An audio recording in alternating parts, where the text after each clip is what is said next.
Hello and welcome to another episode of the EA Show. My name is Justin, or Khalil now. Welcome, guys. Thanks for joining in and having a conversation with us today and checking out the conversation we're going to be having.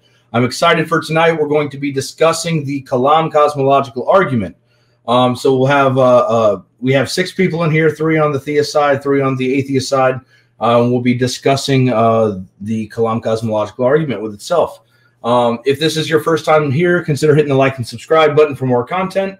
And we will be pushing out more debates, debate reviews, discussions like we're doing tonight, interviews, deconversion stories, reconversion stories, things like that. So I want to go ahead and say hi to everybody that's in the chat first before we get started. I wanted to say hi to Paul with RNGD Gaming. We have BigZebra.com with us. James is Tired is in the chat. Skids the Clown. We also have... See who else? We have Wes, who's in the back. He's our producer, making sure everything gets taken care of backstage. We have Atheist Mama Bear hanging out with us. What's going on, Mama Bear? Cat the Humanist, if I didn't say it already. What's going on, Cat? We have Borg Skeptic. We have Witter Shins. I've never seen you here before. Welcome to the show. Let's see who else we might have in here. Big Zebra. And we also have Oz in the chat. What's going on, Oz? A lot of these guys have different channels. Oz has the Atheist Roundtable and the Oz Tart Live channel. Check them out. Show them some love. Borg Skeptic has a channel. Borg Skeptic Show. Go ahead and check that out. Show that some love. And James is Tired. Also, he has a show. Also, a channel called James is Tired, to where he has different debates and things going on his channel. I think he just hit 100 subscribers, so congratulations, James. And let's keep those numbers going up and show him some support. We also have Original Wind Productions. What's going on? Thank you for hanging out with us today. But let me go ahead and bring co-host in for today, Thomas Levi. What's going on, Thomas? Oh, just enjoying spring finally. Absolutely, springtime. It's a good time of the year, especially for me. I do air conditioning and heating, and I do not like the snow. I do not like it at all. I just like being outside. Absolutely. Yep. Beautiful outside. So let's go ahead and bring in the other 2 guests that we have that's going to be hanging out with you on your side of the position. We have Cease to Know from Axioms on Trial, and David, who is a theoretical physicist. Is that correct? Yes, actually astrophysicist. Astrophysicist. Cool. Awesome. So these guys are going to be discussing the issues that they have with the Kalam cosmological argument. And there's 3 other brothers of mine that have come in to discuss why the Kalam cosmological argument is reasonable. And that would be Sharif, Jake the Muslim metaphysician, and Abdul Rahman. Sharif, Jake, and Abdul, they run Thought Adventure Podcast, which is another YouTube channel. And they have a show to where they have there are 3 of the 4 panelists. And they have people come on and discuss anything they really want to. And normally there's most of the time a topic for the show. And I guess sometimes people call in with other ideas. So check their show out. I enjoy it a lot. I think people on either side of the playing field can enjoy the content from everybody that I've mentioned today. But welcome, guys. Thanks for joining us today. And if you guys want to, who wants to put their 2 cents in first? Do we want to pull the argument up and just go through the argument real quick and then move from there? Yeah, I would say that's a good idea. Put the Kalam argument up, and we can go over why we think that it's inadequate as a argument. Let's see. Cosmological argument.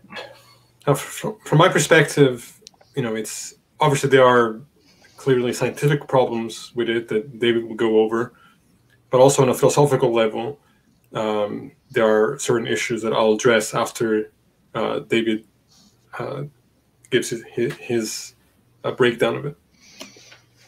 I was also, just out of interest, just wanting to know from the other atheist panelists whether they are materialists. They hold to that view. Yeah, I would say a methodological naturalist, and I'm a physicalist. So yeah, I would say I'm a materialist. Okay, and how would you define materialism?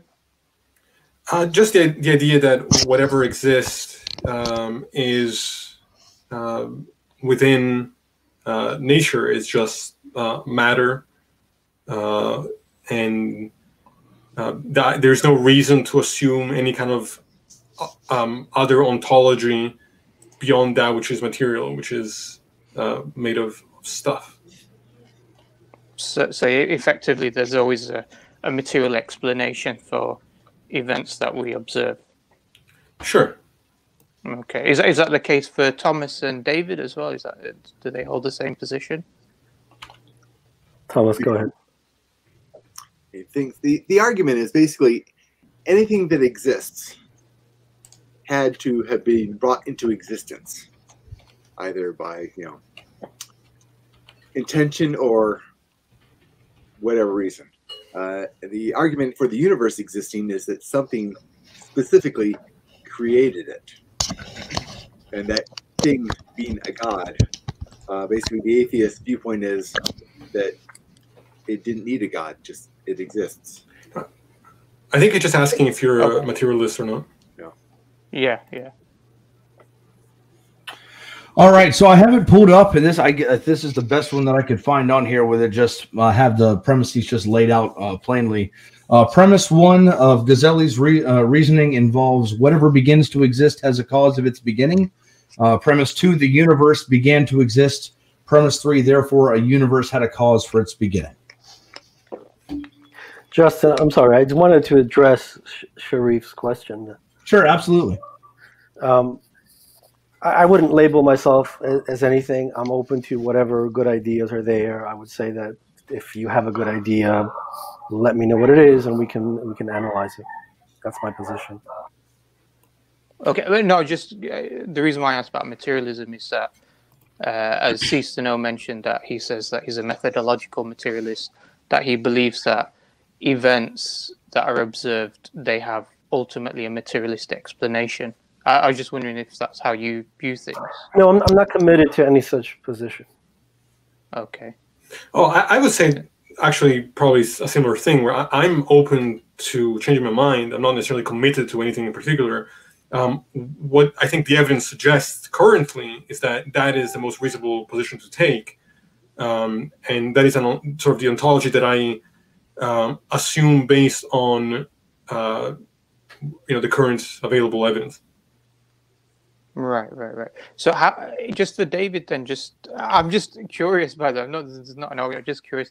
So, if, for instance, you're saying you're open to a non-materialistic explanation, how would you sort of be able to substantiate that? What evidence would there be in order to put your idea together? Show me that your idea predicts the phenomenon that we observe.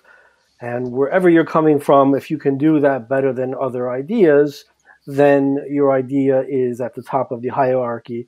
That's the way I view it. So I'm not committed to anything in particular. I don't say that, there's an external world out there. It's all physical, and consciousness emerges from that. If it turns out that there's a better explanation, I'm happy to acknowledge that. I just don't see explanations of that type generally that seem very good to me.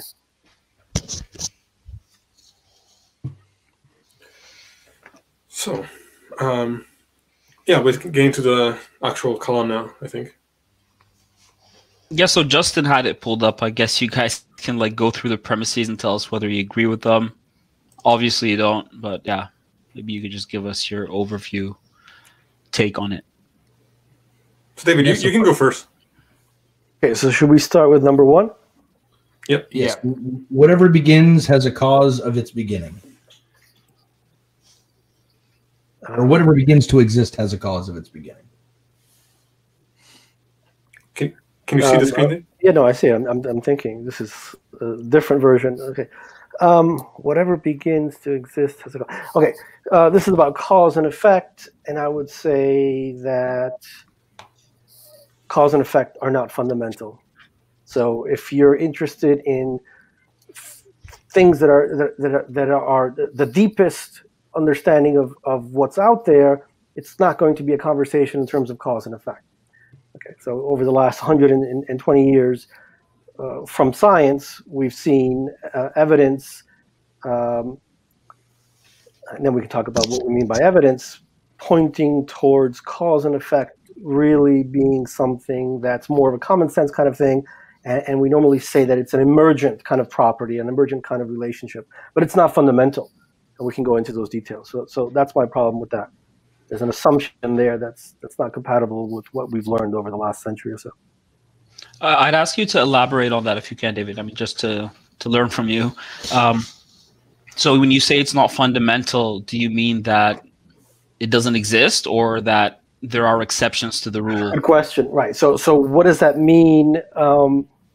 We can go into sort of the nitty gritty, and it depends on what aspects of physics you look at. So maybe we can start with the simple. In an introductory physics course, you study projectile motion. You come up with these definitions of acceleration, velocity, and position, and you can, through the math, describe the position of an object at all times. Okay, so already within a few weeks of studying physics, you start to notice something very strange about these equations, right? So the idea is these equations are capturing reality at some level, and reality seems to be there seems to be a clear distinction between the passage of time from the past to the future. And so you would expect, you might expect that in the basic laws of physics, starting with the kinematic equations, which emerge from acceleration, velocity, and position, to get nonsense if you decide that instead of having t increase in time on the x-axis, right, you have it go the other way. And so when you go the other way, what you can do is build the kinematic equations again, and what you find is that you'll get the exact same. You'll get the mirror image of what you described. So, for example, we can be specific. You throw an object up, it slows down, it reaches its maximum height, then it comes back down. You might expect that if you reverse time, you get something that doesn't make sense. Instead, what you get is the exact same description, and this is the first kind of strange thing suggesting that the events in the world are not governed by our intuition, which is that time necessarily has to flow from the past to the future. And that's the first thing that I would say. But then we can but does that? I appreciate that, but does that indicate any kind of like a causality or no.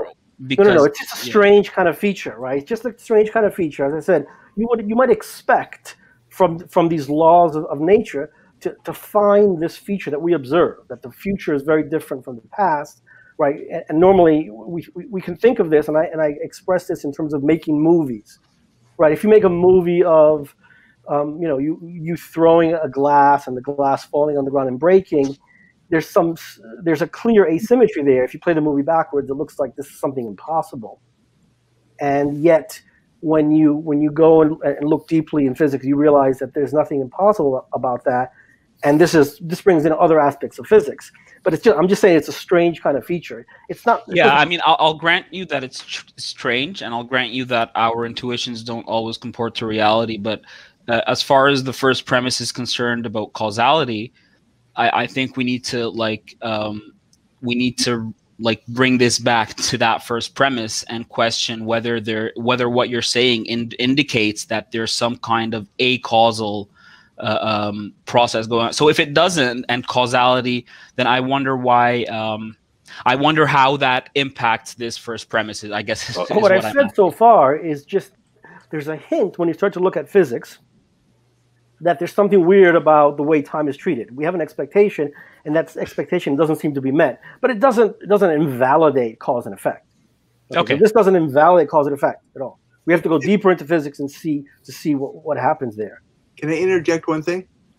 The argument is basically, is the creation of the existence of the universe, is it something that was proactive or reactive? Did something intend to create it, or did it just come into? But right now we're in premise one. Everything that begins to exist has a cause. So I think it would help. It would be helpful for the discussion for us to to go premise by premise. So I was just wondering, we can just get your take on this, the three of you, whether you agree that everything that begins to exist has a cause. If you don't, whether you'd propose some other kind of causal principle that might be more plausible than this one, or whether you're just going to be agnostic about it. I mean, I'll add my perspective to this as well, sort of going off of what David said. I have two issues with this. One is scientific, the other is philosophical. We don't observe anything coming into existence. We see changes in matter in time, but we don't see anything come into existence from nothing. Did this call begin at a certain point? Sure, but within the actual framework that already exists. Yeah. Say it again. The call began at a certain point in time, and I'm wondering if that's sufficient for us to infer that it has a cause for the beginning of its, No. But I think you're misunderstanding what I'm saying is that, we could say, I build a house, right? And you can talk about it as I'm the cause of the house being built. But none of the things that I used to build the house came into existence. They were But that's there. not what the premise says. The premise doesn't talk about coming into existence. It talks about beginning to exist. So this current event of this discussion we're having began to exist, and I would say therefore it has a cause. Would you agree with that inference, or am I? So you're making a distinction between beginning to exist and coming into existence. You're saying that it's. That's what the premise says. Everything that begins to exist has a cause. Not everything that comes into existence has a cause. Although I would think that if something did come into existence, what Abdul isn't saying necessarily is the fact that beginning to exist means that the physical material has to begin to exist from nothing. He's saying whether you're talking about forms, whether you're talking about events, whether you're talking about this call, it began to exist. Now, whether it began to exist because it was a prior state, that's fine. People can argue that. But the fact is that an event began to exist, and whether that beginning to the existence of that thing had a cause for it. Right. So again, I think that is holding to a view of causality that is actually problematic.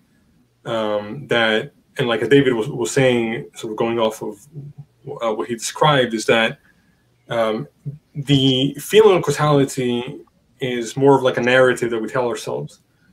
It's not actually fundamental to reality itself. It's something that it's a sort of more of a narrative that emerges from a certain type of experience. That when we look closer and deeper into what is actually going on, we run into problems. It's more like a common sense approach that where our intuitions actually fall short of what seems to actually be going on. But I guess cease to know. Sorry, I mean I should call you cease to know, right? That's what you go by, right? Sure. Yeah. So I guess the issue is, that the reason I was asking David whether these counterintuitive things that we observe in the world, whether they indicate some kind of causality, whether they negate causality, or whether it's just weird stuff that's happening. If you're saying there's just a bunch of weird stuff happening, I don't think that interacts with the first premise at all. I don't think it negates causality, as David quite rightly, I think, from my point of view, said. So if you're saying it's an incoherent principle of causality to hold to, I think I would want you to give me a reason for that, and maybe propose an alternative, or maybe you can make the claim that we can't hold to a principle of causality at all. We need to be like skeptics. Yeah, and the other thing is, I want to know from you, and also back to David, because the answer wasn't really clear to me. Do you think that the first premise is false, or you're just agnostic on it, that you don't think we can know that it's true based on the current physics and the current science? You asking me? Yeah, I'm asking you because you mentioned things, in my view, what I was hearing was things to maybe cast doubt on it. But I wasn't sure whether or not you thought it was outright false, or you're just saying there's this weird stuff going on right now and we don't really know what's going on, therefore we can't say that it's true. No. I would say it's false. But the problem with one is that there are two things that are being mixed. So beginning and cause and effect. So maybe we should separate the two things out. Okay, so I would say separate the two things out because from the perspective of physics, they're two sort of different things. So what I was saying is, I was trying to build a sense of the last 120 years and the kinds of things. Well, actually, this goes back to Newton. Actually, so people already started to notice these things over 120 years ago. But there are strange features that when you go deeper with physical theories like relativity, special relativity in 1905, and general relativity, which completely is beyond our intuition, and quantum physics, then you, in a sense, you kind of destroy cause and effect at the fundamental level. But that doesn't mean that cause and effect is not a useful kind of thing. In fact, most of physics is about cause and effect, but it's an emergent relationship. But David, you spoke about quantum physics, and obviously you know much more about this than I do. But from the very little I know, it doesn't seem like that. You know, quantum fluctuations indicate some kind of like a causal event. It just indicates some kind of improbabilistic event. It's a probabilistic, vague occurrence that doesn't necessarily negate causality. And I think you were kind of making an implicit reference to a B theory of time there. I don't know if that's acausal either. Maybe you want to. So if we look at special relativity, so maybe put quantum mechanics aside for a second, we can get to quantum mechanics and general relativity together, right? And we can see what kinds of things have emerged in the last few years, and they completely scramble cause and effect, and they scramble it to the point where I don't know what physics is about anymore, and I'm trying to have conversations with philosophers because I don't know what my subject matter is anymore. Because the way we think and the way we construct theories, the way we simplify our theories is all in terms of cause and effect. So I don't even know how to, and I think this is one of the messages. We don't really understand things at a fundamental level. We're just naturally prone to simplify things and to break things up into things happening in space at given moments in time. And this is basically counter to the what you get when you look at general relativity and especially when you combine it with quantum physics. We still don't have that theory yet. I really appreciate that, but I think what I'm trying to say is that so when you're doing quantum physics, right, and you observe these counterintuitive occurrences that are more probabilistic in nature and kind of like go against everything you've been like the common sense understanding of causality, it's not like you negate causality. I think you're still assuming that there's some kind of causal explanation for what's going on. You're just really confused in the sense that you don't know what is causing it to be the way it is. A probabilistic causality is not a causality. That's as far as I know. Okay, so yeah, sorry. Go ahead. That's almost. I was just going to maybe we can bring in a practical example. If we look at special relativity just by itself, right? The theory says things like it's a matter of principle that if I walk past you if I walk past you, I'm not going very quickly. It's an issue of principle that I now have, in some sense, a view, a way of dividing space and time differently from the way you divide space and time up, just because I'm moving with respect to you. And now what you would consider as a matter of principle some distant event that's going to happen in 1 billion years from now on some distant universe, let's say, this is what the theory says. From my perspective, it's happening right now. So now you try to square this idea of cause and effect with this consequence of the theory, right? David, if you don't mind, I think the issue is, right now, what you're saying is more relevant to premise 2. Right now, what you're advocating for is some kind of a B theory of time. I don't think it's contra-causal in the sense that if we do have some kind of a B theory of time, there's no causality. What you're saying is that our understanding of time would just not be the common sense understanding of time. And I think there's something else. I'm sure you would definitely know much more than me about this, but relativity doesn't necessarily entail a B theory of time. I mean, there are models of there are theoretic models of time that take relativity into account. So so I don't know if I think this is more related to the second premise, because I don't think anything you're saying right now, and I don't think you're trying to say that causality doesn't exist, or that things that begin to exist don't have a cause. What you're saying is that the mechanisms of the way things interact in the world is kind of spooky and weird. I mean, we'll grant you that. No, so I don't think I'm saying that. Yes, I agree that I'm describing the B theory of time, but I think the B theory of time, if you take it seriously, is saying that cause and effect are not fundamental. And the reason for that is that all of these events in space and time have to be there in space and time in the same way. That's the conclusion that comes from the example that I was giving. And so it's not that future, that event that's in your distant future that you think can be caused by something, you think of it as something that results from some cause, is occurring from my perspective right now. So this is very tricky, but again, the best analogy that I have for this is that what special relativity is doing, and I agree with you that some people say that special relativity is maybe not strictly speaking correct, and they're looking for what's called a violation of Lorentz invariance. These theories, as far as I understand, there hasn't been very good experimental evidence for this. But if you take the ideas as they are, what they're saying is that here's an analogy that I always use the idea of a book. All the pages of all of the events in space and time are there, right? Different pages represent different times, but you would never say that page 7 causes the events of page 10 cause the events of page 11. Yeah. Right? They exist there in the book as a story, right? That's sort of Dave. Yeah. So I was going to say, just see, David, I think what you're basically saying is that, okay, you've got a B theory of time. B theory of time says that all events, past, present, and future, all exist. It's not that the past causes the present and the present causes the future. But the question really is that when we talk about causality, are we saying causality is just simply a principle that we arrive at through empiricism?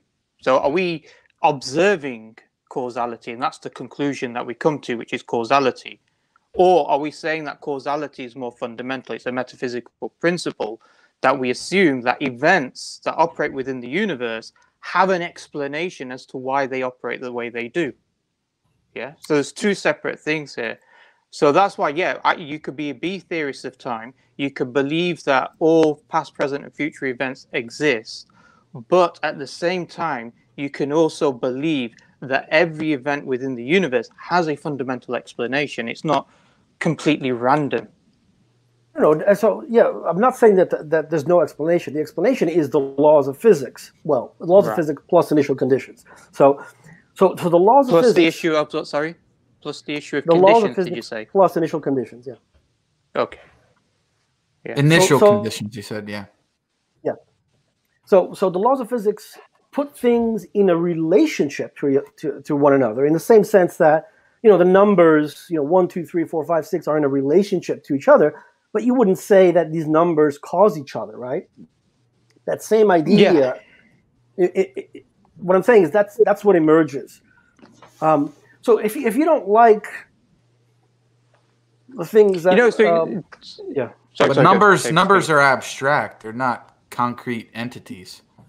I would say that math is a tool to describe reality. I wouldn't say that it's something that exists out there in some form. It's just a right. tool So then I don't see how it would be analogous to the issue of causation that we're talking about. I'm just using an example to give a sense of how certain things that are clearly not caused by each other. The number line, these things are not related by a cause and effect relationship, right? They're just there. Right, they're all just sort of mapped out. I understand that, David. That's the example. Yeah, I understand that, David. What I'm a little bit confused of is there's one thing which is to talk about B theory of time and talking about events and whether the events themselves, the past are causing the present and the present's causing the future in terms of a particular event. So that's one thing. Then there's another thing which is more fundamental, which is a discussion that events within the universe, do they have an underlying explanation as to why they exist in the first place? Now, if we say yes, then in essence, we're affirming that first premise, which is that which begins to exist as a cause, or at the very least, a metaphysical causation, that events are not just appearing by magic. Because I think that's the only other option would be, is to say, well, things exist, there's no explanation, meaning in this context, no causality. This is what I mean by explanation. Then, therefore, it just appears, and it appears randomly without, it from, literal magic or whatever it is. And I'm saying, no, you can't really have that. And I don't think you can have that within a scientific paradigm using science and methodology, because science presupposes this idea that events within the universe are comprehensible to the mind. And by comprehensible, it means that they follow patterns by which we can understand why things exist, whether that's the beginning of their form or beginning of their existence, however you want to describe existence, that there is some explanation for it to come about. Okay, you put a lot of things there. I don't think science predicts that we can understand things and that things that we can use our intuition. I said, what I meant by this is that by using science, we're presupposing that the universe is a comprehensible place that we live in, something that we can understand. I'm not sure I see that. We try to do our best, and if at a certain point we end up in a place where we can't make any more progress, we might say, well, we've come up to the limit of what we can understand. But I think that But you wouldn't even search if you didn't think it was a possibility.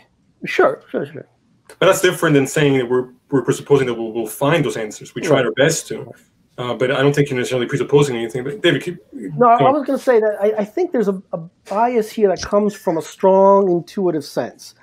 And what science predicts actually is that we should find, as we look deeper, that our intuitions are wrong.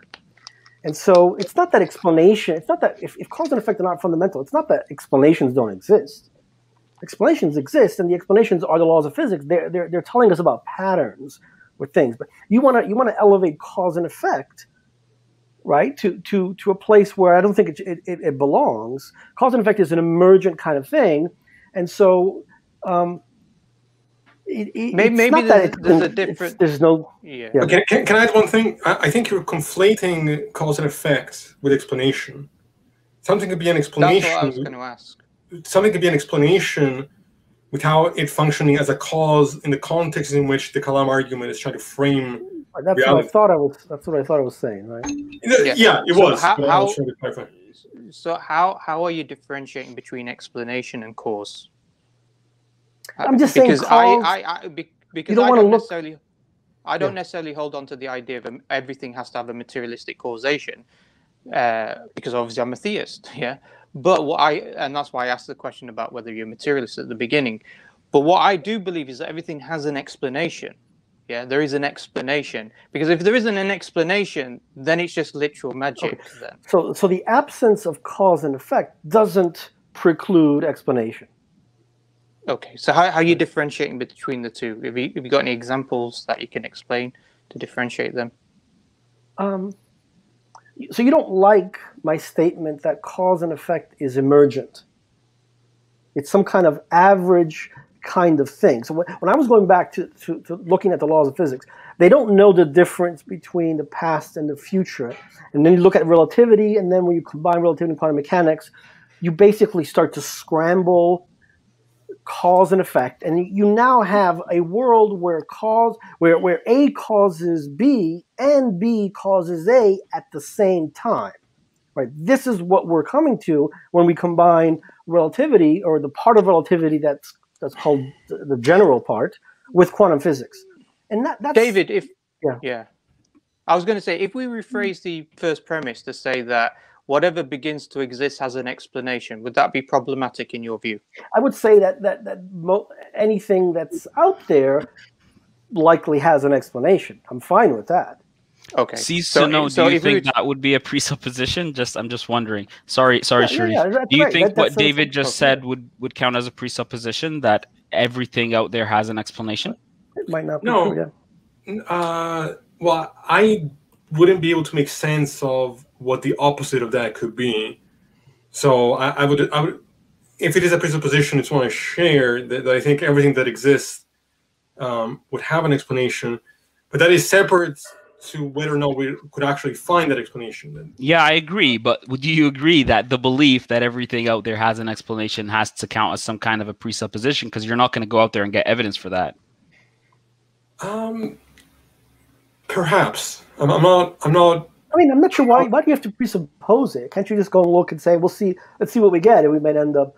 You may not be committed to whether everything has an explanation, right? I mean, the idea here is that we do have presuppositions, in my view, and I don't want to go off on that tangent, but I'm not convinced that it is. I'm not convinced. Okay, fine. We can discuss that maybe later. But then I think what David just said there does count as a presupposition that he thinks at least you believe personally that everything out there has an explanation. I wouldn't say that. I wouldn't make it that strong. I agree with you that it's a presupposition. That's my intuition, and as I always say, nobody should care about what my intuitions are. Sure. But can I just, because I want to just bring us back to premise one. I think what's happening here is that David is proposing some kind of like a B theory understanding of time, and I'll grant you that like most, I think most defenses of the Kalam cosmological argument out there. I mean, William Lane Craig being the main guy in this field, he doesn't defend the Kalam cosmological argument on a B theory of time. He actually defends an A theory of time in his defense of the Kalam cosmological argument. So, and he doesn't say that on the B theory of time we can't. It's not like we don't have arguments for the existence of God. I think explanatory arguments that rely on principles of sufficient reason, like the contingency argument, doesn't really rely on an A or B theory of time. And I think that's what Sharif was getting to when he said that if things do have explanations, then we can instead, if you don't like the language of causality, we can employ a language of like a principle of sufficient reason. And what you just said kind of confirms that everything out there does have an explanation, and we can see later down the line what that actually would entail. But I think that the idea here is that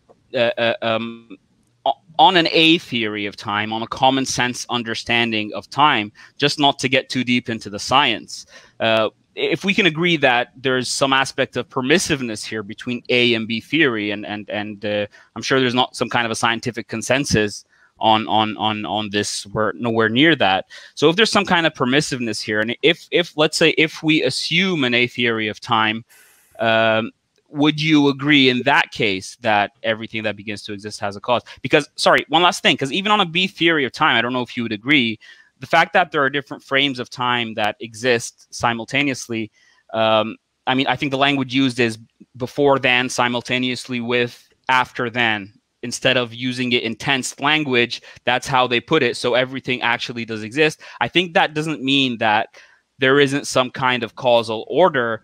The fact that we're sitting here and having a conversation actually has not, I'm not saying an explanatory aspect, has a real causal aspect to it. Would you agree with that? Okay, so very good point. So, but you gave me a lot there, and sorry, I apologize. No, that's fine. It's just there are a whole bunch of things there to say about it. So, I think that the B theory of time is subscribed to by, is overwhelmingly subscribed to in physics. I don't see how to reconcile that with. I don't see how to reconcile the A theory of time with relativity. I think that Craig actually dropped his adherence to the A theory of time. I think he recognizes that, as you pointed out, the fact that you subscribe to a B theory of time doesn't invalidate the idea of beginning. Yeah. But there was a question that came up at some point there, and I seem to be failing to get my point across. Most of physics is about cause and effect, but it's an emergent property. It's hard. It's a hard idea to explain. But when you look at special relativity, for example, I throw the ball to you, you catch the ball. We look at this from different perspectives. That cause and effect relationship is never violated. So that looks like there's something fundamental and important about cause and effect, right? But then there are things behind that seems to suggest that all of this is out there in some fixed way. And then when you look deeper into physics, what you get is that explanations in terms of cause and effect are not getting at anything deep about the world. What the explanations are just relationships between things as determined by the laws of physics. You're not violating the laws of physics. I don't think you need cause and effect to ground a notion of God. Can I That's just one thing add, that I don't really understand why people think that they need to do that. Can I just add that the problem with the first premise is that it is approaching the question not in terms of explanation, as Sharif suggested earlier, but in terms of cause and effect, which is what we're sort of talking against right now. So that approach, explanations can be causal, cease to know. I mean, there's contrastive and non-contrastive explanations. A non-contrastive explanation is an explanation that is external to the event, so that's a cause. They can be. They're not mutually exclusive. No. I'm not saying they're not. What I'm saying is, in this context, we're describing a situation in which it isn't causal, where causes are not what is being assumed they are.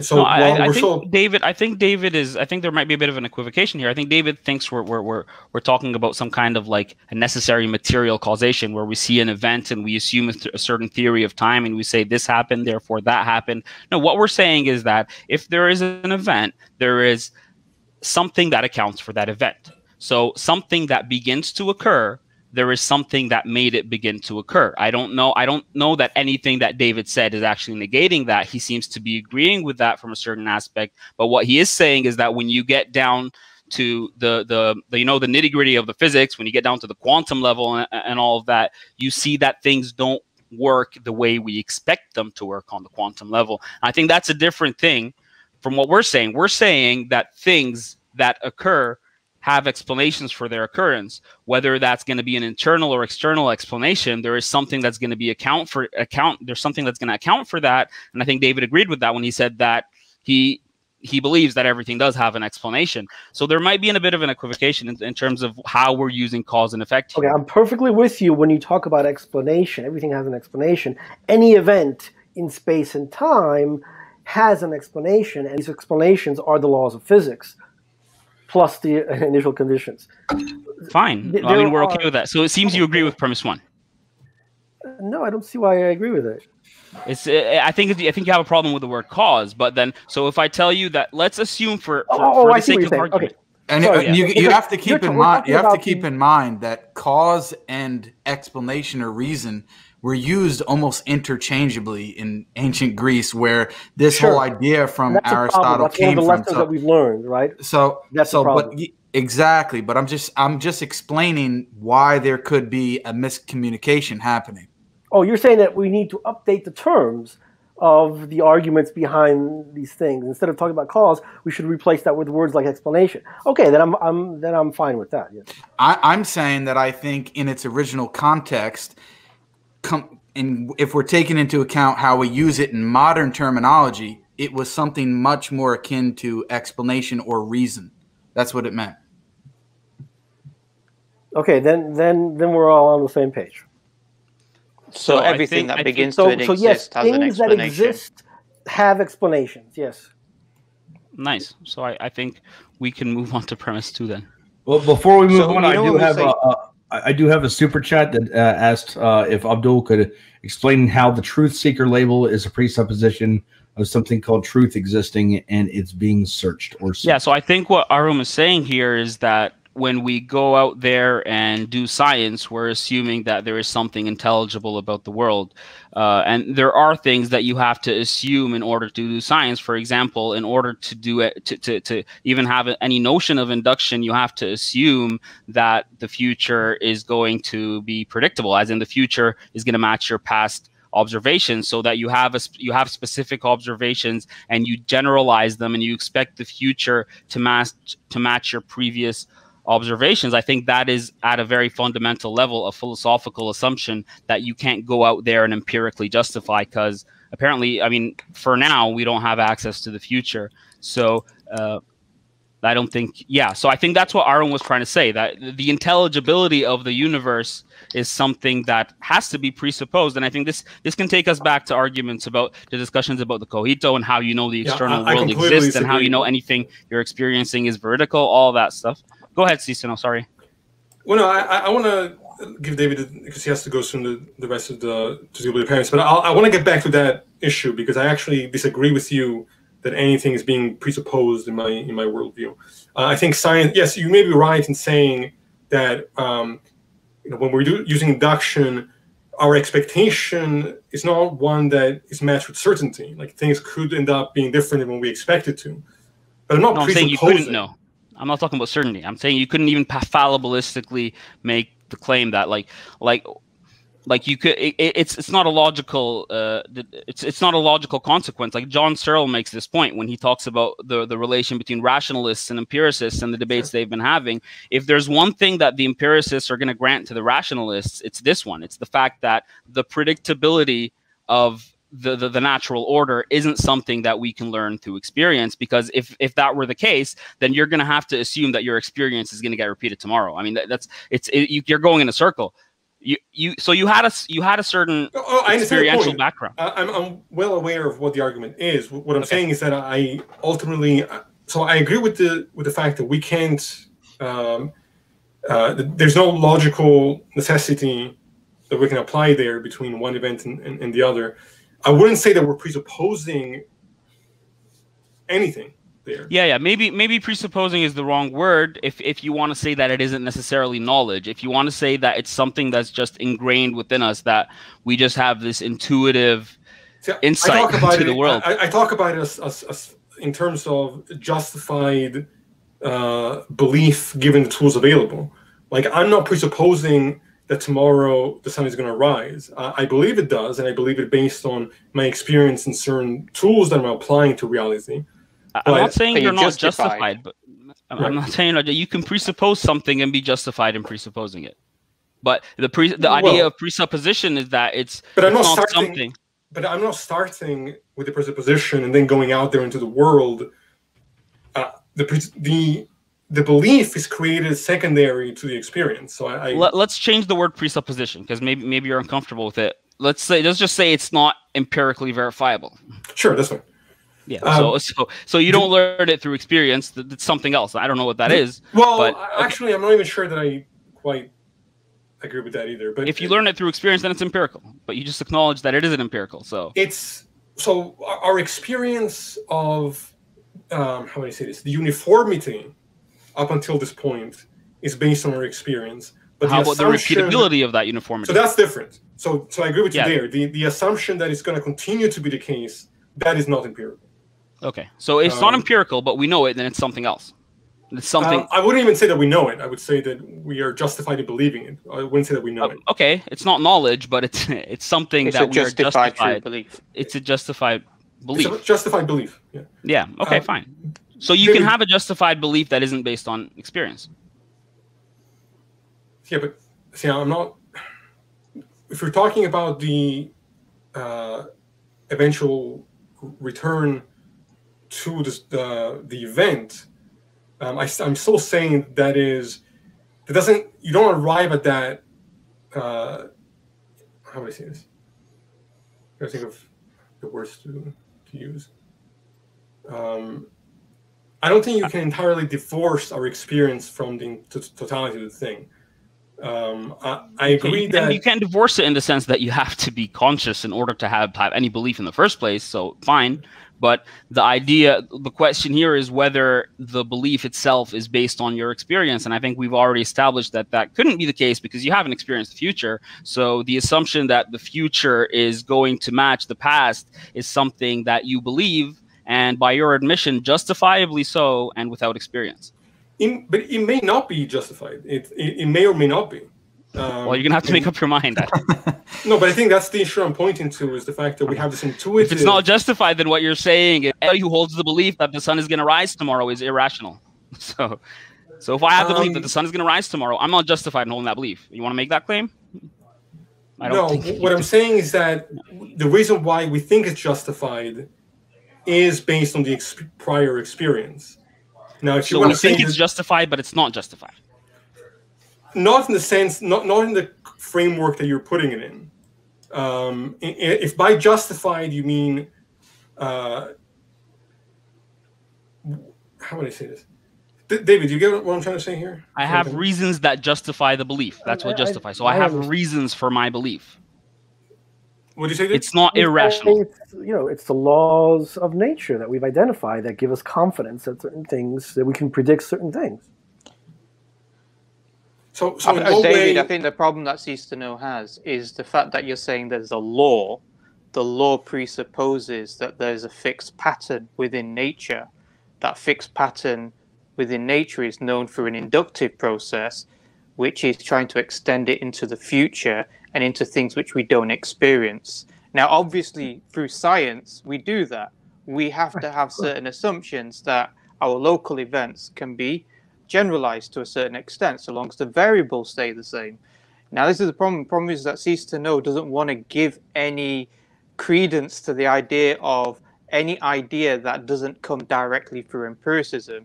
And as people involved in science know, you have to have a number of presuppositions or axioms in order to interpret the data and in order to make certain predictions and then act according to those predictions and believe that you are justified in acting according to those predictions.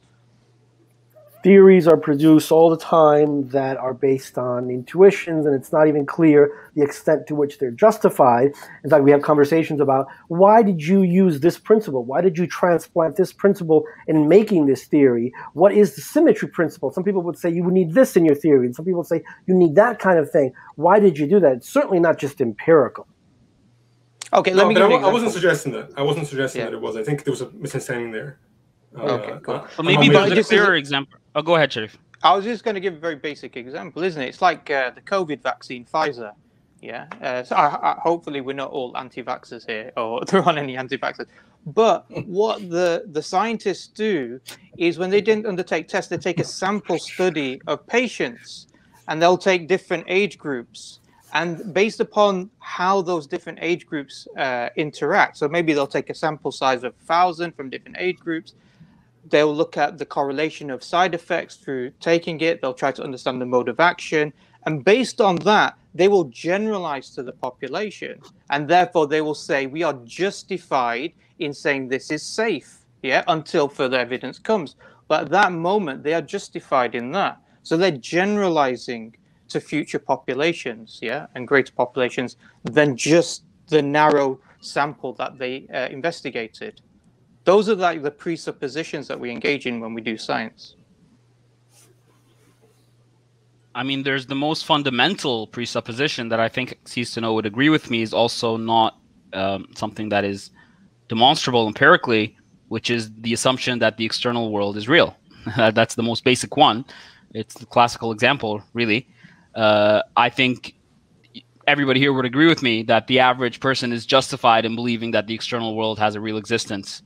But I don't think you'd be able to demonstrate how they're justified in holding that belief in the sense that there isn't a direct inference they can make from their first-person experience to the objectivity of the external world or the objective existence of the external world. So, and it's not like these are just one-off beliefs that okay, well, let's just assume these two things and then we're good with the rest of our beliefs because we can verify them through science and through experience. It's actually way more serious than that, because everything else is based on these beliefs. So everything else, science assumes the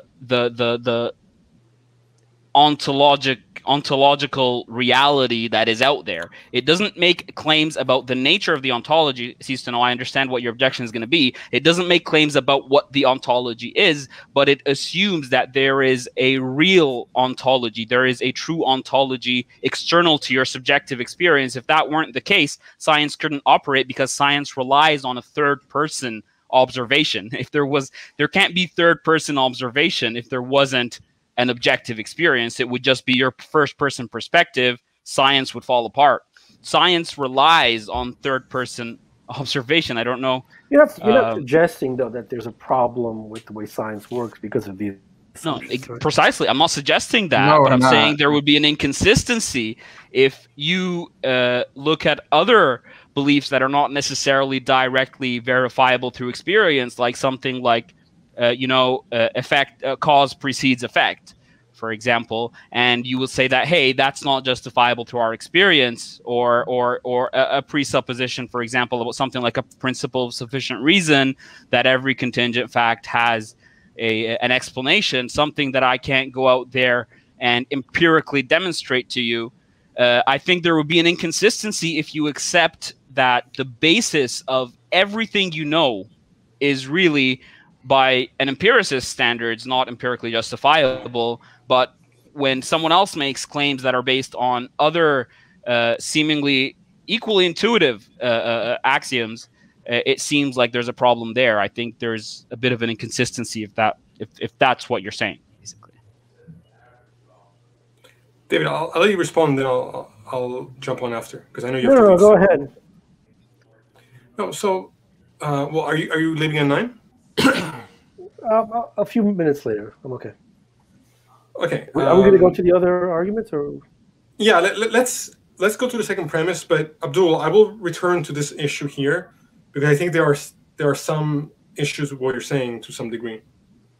So I'll address that. We can come back to that. So if you guys want to move on to the second premise, the universe began to exist. Yeah. Although I think this is going to be the main. We'll give you a chance for you to comment first if you want, because David, go ahead. Strapped with time. We may need to have a second episode.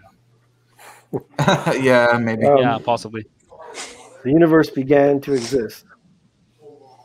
Or another way of saying it, the universe has an explanation for its existence. Well, I certainly agree with that. Well, okay. I mean, so David, to simplify it for you, again, I think we're kind of like from both angles, like from A theory or B theory. So the universe began to exist. If you don't accept that, then the universe has an explanation. Yeah. Actually, it isn't. It isn't. I mean, I've seen people argue for the Kalam cosmological argument on a B theory of time. Right. Because the fact that there isn't any succession doesn't mean that it didn't come to be at a certain point. So there's no problem with the B theory of time. In terms of what physics says about a beginning of time, it's not well understood. So there are models where time does have a beginning, and there are models where time doesn't have a beginning. There are, again, if you go back to the laws of physics, there's some strange tension there with the idea of beginning and the laws of physics. But it's not a resolved issue within physics. So would you say that you're agnostic on the proposition, meaning you just don't know? Would you say it's false? Okay. I mean, my view, I don't know, Sharif, if you want to say that. I think Sharif can say a few things about this, but I just very quickly want to say that, from the point of view of science, obviously, I'm not qualified to say anything about that. I just know that some scientists talk about Big Bang cosmology and stuff. I'm not really qualified to comment on that. But I just wanted to point out, people who talk about, the Big Bang. They talk about the Big Bang. Everyone agrees with the Big Bang, so it's independent of whether they think that there's the beginning of time or not. Yeah. I mean, that's precisely what I was getting at. I was going to say that regardless of the mechanisms of that, of the Big Bang and whatever was going on in the singularity that we don't understand, I think there's a philosophical concern with how we're going to interact with the science here. So let's look at it this way. So a scientist can come and tell me, like David can come and tell me that, hey, look, so there's this point X at the beginning of the universe beyond which we can observe no cause. So that's we've reached our maximum observational capacity, and we've concluded that the universe started here.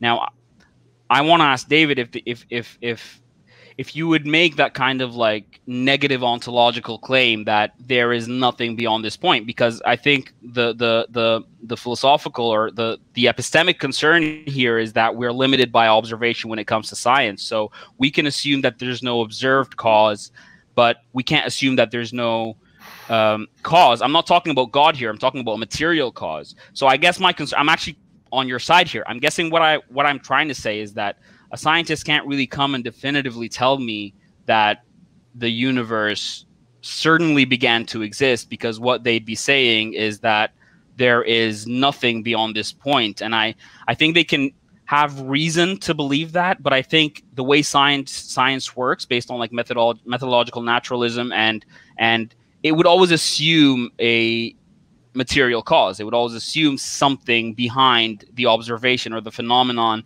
that is in question. So I don't know what you think about that, David, but I'm kind of skeptical about I'm even skeptical about atheists having this over reliance on science to make the claim that the universe certainly began to exist. Okay, so you talked a lot about observations, and we're very limited in the observations that we can go back to 300,000 years after the Big Bang and observe certain things, but we can't go back to the beginning. We can infer the properties given our theories, and so then we match and we see how much other stuff is out there. What's the form of this stuff, and we can infer that. We can understand how that came about, given what we see in the universe today. So we can't go to the Big Bang and observe the Big Bang. Okay, but so there's a theory. This is a place where theory and observations come together. Observations get us to a certain point, and then we sort of rely on the theory. But the theory is corroborated by a lot of evidence that takes us back to very early on. The problem is that the theory falls apart. Okay, the theory falls apart and doesn't take us to this thing called the Big Bang, and so we can't understand this thing. You get a point where the math doesn't make any sense. That's the problem. So what would you say about a philosophical approach, like combining that with a philosophical approach? And there are philosophical arguments for, like, let's say, causal finitism or something, or the impossibility. Although I think impossibility is a strong word, I'd say implausibility of an infinite past or an infinite sequence. What do you think about these kinds of arguments? My impression is that if the universe has a beginning, the laws of physics are just tricking us. There's something strange about these laws of physics. They're giving us mixed messages. They're saying certain things, and you should see certain features. But again, that's an expectation of mine. I'm a creature. Yeah, but then again, I'm not concerned with the mechanism. Like, I'm not concerned again with the mechanism of what's going on. Like, the mechanisms, like, even if I say that the universe has a cause, right? Even if I conclude that cause is God, I'm not making any positive claims about the mechanisms through which the universe came to be. So I know that's always going to be tricky, and I know that the laws of physics kind of break down at that point.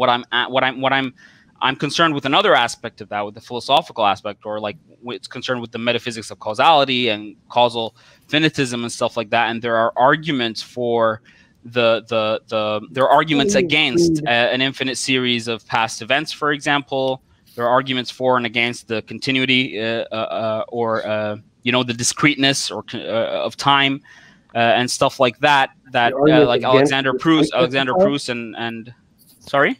There are arguments against the discreteness or the continuum. There are arguments for the discreteness of time. Sorry, like the Benedetti paradoxes that are proposed, even though they have their problems, but they do appeal to some kind of intuition when we're dealing with that, and they kind of conclude that when we're dealing with infinite sets or an infinite series, an infinite sequence of things, they kind of give us these paradoxes that would give us reason to reconsider the possibility of an infinity. Paradoxes that come from the idea of the continuum, and I think ultimately a lot of people would agree that the continuum is an approximation that breaks down. Whether it's discrete kind of thing or not is a different thing. I don't know. But there are people who make models in which the universe has a beginning, and the same people have part of models where the universe doesn't have a beginning. So just to point that out. It's regardless of that. There are arguments, like, for example, about the impossibility of an actual infinite, and William Lane Craig goes into this, and he makes a distinction between. Resolved. I think those are resolved. I don't think they're. So I think this brings us back to something, Cease, that we discussed, Zeno's paradoxes and things like that. These are resolved within the continuum, right? So finiteness is resolved. There's an infinity associated with finite times and finite distances if the world is continuous in space and time, and calculus resolves those issues. I'm not sure that. Yeah, but we're talking about an infinite series of an infinite series by succession, by successive addition. I'm not necessarily talking about a potential infinite, which is what you'd be referring to. Basically, can you have an infinite series by successive addition, where you would start at a certain point and then have an actual infinite? I don't see any ontological issue with past infinity and future infinity. You certainly have a problem if you're in space-time. You're not going to get to past infinity because that's an impossibility. But the existence of past infinity isn't an issue. So can I traverse an actual infinite?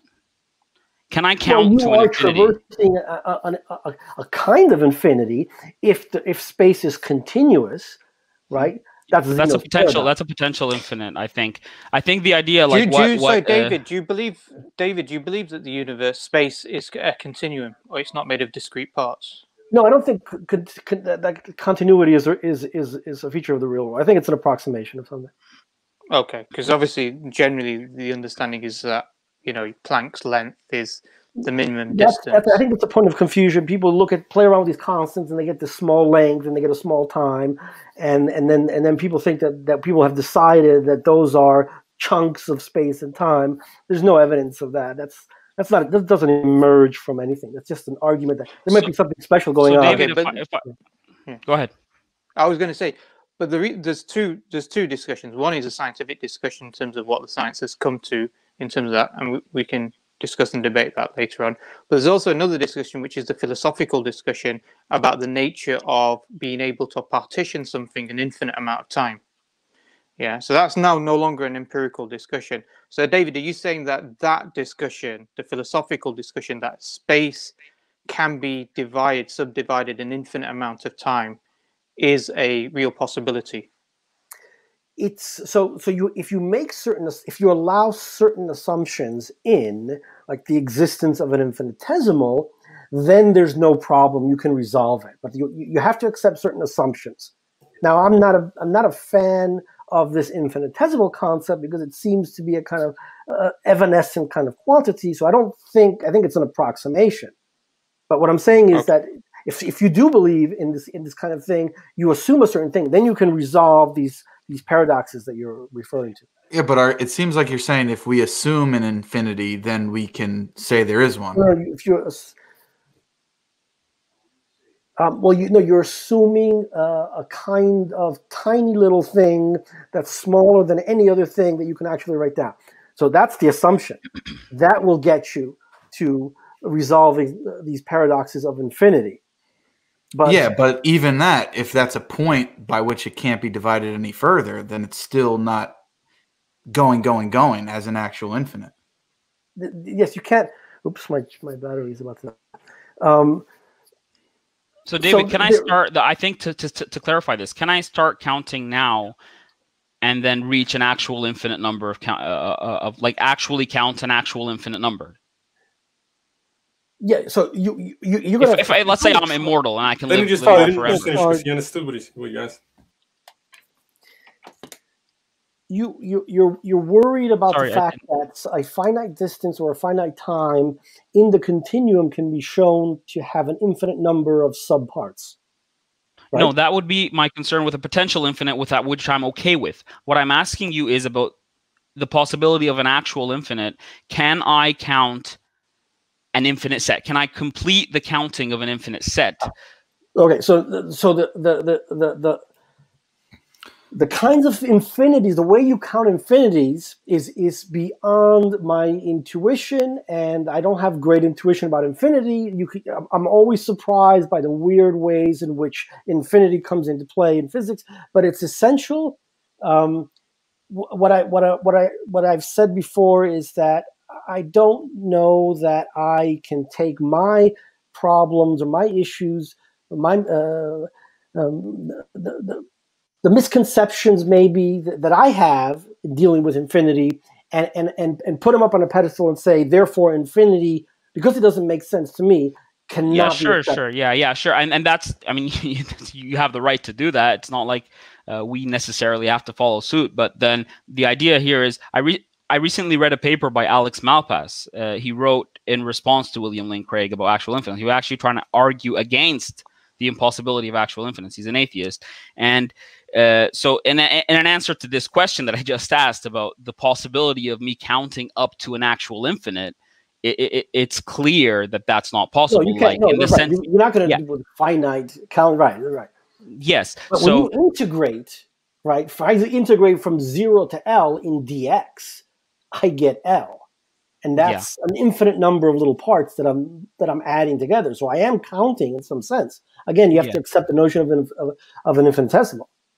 Yeah. So that would be a potential infinite. So we're okay with potential infinites that I can keep on counting forever, and that's again, okay. I don't have to get to infinity in my universe. There's the the idea is an actual infinite can't be traversed, and the way Alex Malpass deals with this is that there won't be a time when I will have counted to an infinity, but the idea is, how many numbers am I going to count? The answer to that is whatever the cardinality of an infinity is, infinity of natural numbers.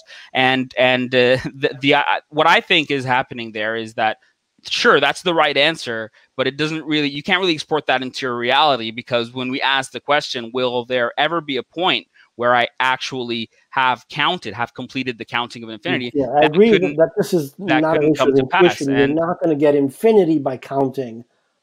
That's right. Okay, so if the past is infinite, can I go back in time and so considering that if the past was infinite, you can't get to infinity. Right. So this is basically the idea that one of the arguments that we can put forward against, let's say, I think Sharif would say, for the impossibility of an actual infinite. I'd make a more modest claim and say, for the implausibility, or maybe even a weaker claim, for the counterintuitiveness of an actual infinite past, which I think at least gives me reason to believe that the past is not infinite. Yeah, that's just sort of a preference. The fact that you can't get there doesn't imply that it doesn't exist. Guys, I'm going to jump out. This was a lot of fun, but I thanks a lot. Thanks. I really appreciate talking to you, David. Thanks a lot. Sorry, Thomas, you didn't get much of a chance to intervene. No problem. Please let Thomas say something. All right, Thomas is ready to jump in. He's starting up, ready to go. Thanks for coming on, David.